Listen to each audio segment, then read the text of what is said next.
Tem informação na voz de Wellington Barros. Fala, Barros. Pitoli, trazer uma informação que eu acabei de ver aqui, tem bastante gente já comentando essa informação, em relação ao ministro da Fazenda, o Fernando Haddad, que deve deixar o cargo até abril do ano que vem, e ele abriu uma disputa dentro do governo Lula em torno da sucessão do atual chefe da equipe econômica. Em entrevista ao jornal O Globo, ele disse já ter avisado ao presidente que deixará o ministério para ajudá-lo na campanha à reeleição, embora o PT queira o ministro como candidato a governador de São Paulo. Para substituí-lo, Haddad indicou seu número 2 no ministério, Dário Durigan. Atual secretário executivo da pasta, o Durigan conhece o ministro desde que o assessorou na Prefeitura de São Paulo. O nome do assessor, entretanto, enfrenta resistência dentro do PT e entre ministros no Palácio do Planalto. A crítica é de que o atual número 2 da Fazenda não teria relação com o partido.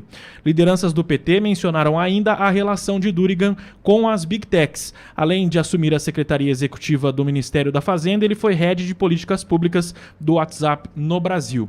Então há essa questão do Haddad, ele já havia informado há algumas semanas que deve deixar mesmo o governo, deve deixar o Ministério da Economia, o Ministério da Fazenda, e tem essa dúvida de que se o Haddad seria ou não candidato a governador de São Paulo. O PT está avaliando, inclusive em trackings internos do partido, em pesquisas, né, para entender qual o comportamento do eleitorado em São Paulo.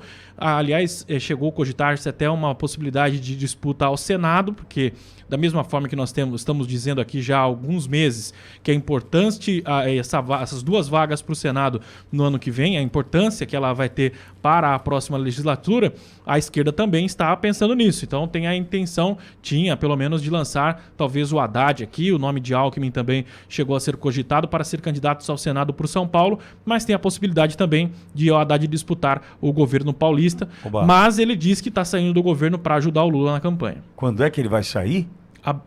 Fevereiro, é isso? Deixa eu confirmar aqui. Fevereiro. Não pode ser hoje, não? Não pode ser hoje, não, Bar? Não dá pra... Olha, ele ia sair em fevereiro, mas está saindo no dia 17 de dezembro. Ele tem uma questão a seguinte... Descompatibilização é só em abril. Né? A descompatibilização é em abril. Então, sair mesmo é só em abril. Mas há a possibilidade dele sair em fevereiro. Então tem essas duas questões. Não tem nenhuma possibilidade dele sair em dezembro. Não, ainda não. É Natal, né? Garantiu. Então é Natal. E o Ano Novo... Olha, o Haddad é o seguinte. Nós precisamos lembrar e fazer uma comparação que para mim é inevitável. Quando a gente fala do presidente Bolsonaro, e nessa triste contagem em número de dias que o presidente está preso, hoje 136 dias do presidente preso, tempos atrás, num dos vídeos veiculados aqui na Auriverde, o presidente Bolsonaro falava do sucesso da sua equipe. E quando falava do sucesso da sua equipe, o presidente Bolsonaro mencionou todos aqueles que se elegeram. E a fala do presidente antecedia o pleito eleitoral de 2022. E o presidente Bolsonaro, ele dizia o seguinte: olha, graças ao Tarcísio, graças a não sei quem, graças a Tereza Cristina, graças ele citou os nomes, a Damares, ele foi citando, ao Marcos Pontes, ele foi citando os nomes que ele conseguiu, através do seu trabalho, através da forma como ele lidera o presidente Bolsonaro, catapultar, fazer com que esses nomes, né, chegassem à posição de governador do estado de São Paulo, senadora pelo DF, senadora pelo Veja, olha o que o Bolsonaro conseguiu. Safe, senador pelo estado de Santa Catarina, nomes importantes, todos faziam parte da equipe do presidente, todos faziam parte da equipe do presidente Bolsonaro. Olha a facilidade que Bolsonaro tem para lidar com essa questão. Eu lidero e lidero a ponto de criar novas lideranças. Esse é o presidente Bolsonaro. Incontestável essa marca do presidente. Não tem aquela só de chamar para si, porque você vai se lembrar que quando o presidente Bolsonaro, certa vez, foi entrevistado por um oportunista, vejo assim, né, e não diminuo a qualidade técnica, o conhecimento do professor Marco Antônio Villa, mas eu me lembro perfeitamente do Villa atacando o Lula e hoje defendendo o Lula. Então, para mim, eu deixei de cheirar essa flor. Cheirei essa flor em um momento, hein? Cheirei essa flor num determinado momento, mas deixei de cheirar a flor Marco Antônio Villa quando, não é que mudou de lado, hein? Mas quando passou a defender quem não presta. Aí, para mim, acabou a história. Mas vamos lá. Eu me lembro perfeitamente... o que aconteceu? A dona Ieda esqueceu a bolsa dela aqui. Se estiver ouvindo no rádio, Vander, tua mãe esqueceu a bolsa aqui, dona Ieda, tá? Tá guardada, tá guardada. Aí, só para voltar.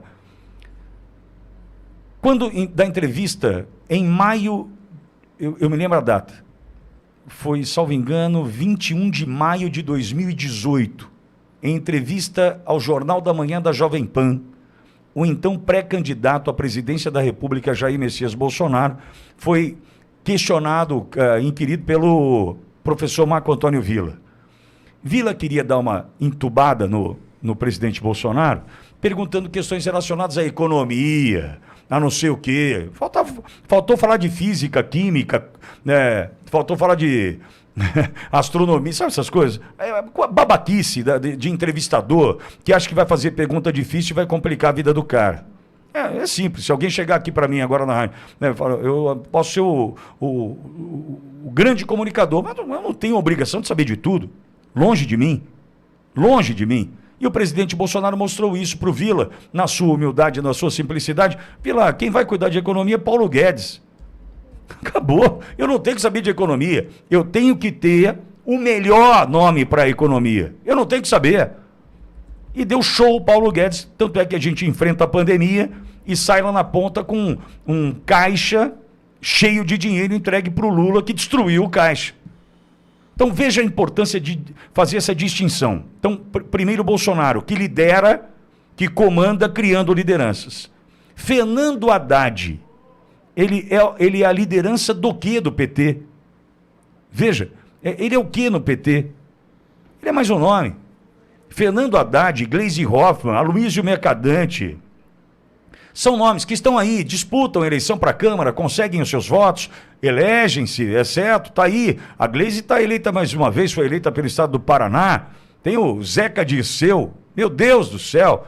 Como tem tantas outras porcarias no partido que vão se elegendo. Faz parte do jogo. Por quê? 30% do eleitorado, a gente aprendeu com a Venezuela, 30% do eleitorado vota na esquerda. Só que me dá uma nova liderança da esquerda capaz de disputar a presidência da República depois de Lula. Tem? Solo árido. Solo árido. Fernando Haddad tem condição de disputar o quê? É líder do quê? Ele arrasta qual multidão? Só se for, como diz o Emílio, um canavial de imbecis. É isso que arrasta. Então, não fez liderança, não se preocupou com isso Lula e hoje vai amargar as consequências. Por quê? Não tem mais saúde para isso? Não é que eu desejo que não tenha. Não tem. É senil. É senil. E dentro da sua senilidade, ele vai, né, se amparando, né, nessas questões, né, envolvendo corrupção, o irmão no INSS, o filho no INSS, enfim, a baixaria que a gente já conhece. Então, veja, Fernando Haddad, o que eu desejo mesmo, Barroso, é que ele saia amanhã, para diminuir o estrago. Não, deve sair em fevereiro. Dá um presente de Natal para nós, ô Fernando Noel. Sai amanhã. Acho que era Noite de paz. Não, para. Noite de... Que isso, Pinguim? Em Belém. Não, então, para, vou explicar. Você sabe o que é isso? Isso aí é o mapa do inferno, né? Pega o mapa do inferno, está desenhadinho. Isso aí eu vou te contar. Pinguim, muito obrigado, viu, por destruir a nossa manhã. Vou explicar. É quem eu estou vendo mesmo? Aquele sorriso? É. Você encontrou com a dona Ieda? Ela perguntou de você. Já ele vem aqui para o microfone. Tem mais visita aqui hoje. Natal é bom por isso, né? Quem está cantando isso é o presidente do IBAMA. Ele fez isso, espanta-onça, leão, girafa da Amazônia. Não vou vincular não, Pinguim, não vou dar essa moral para você. Mas isso não é real. Canções de louvor. Não, no microfone.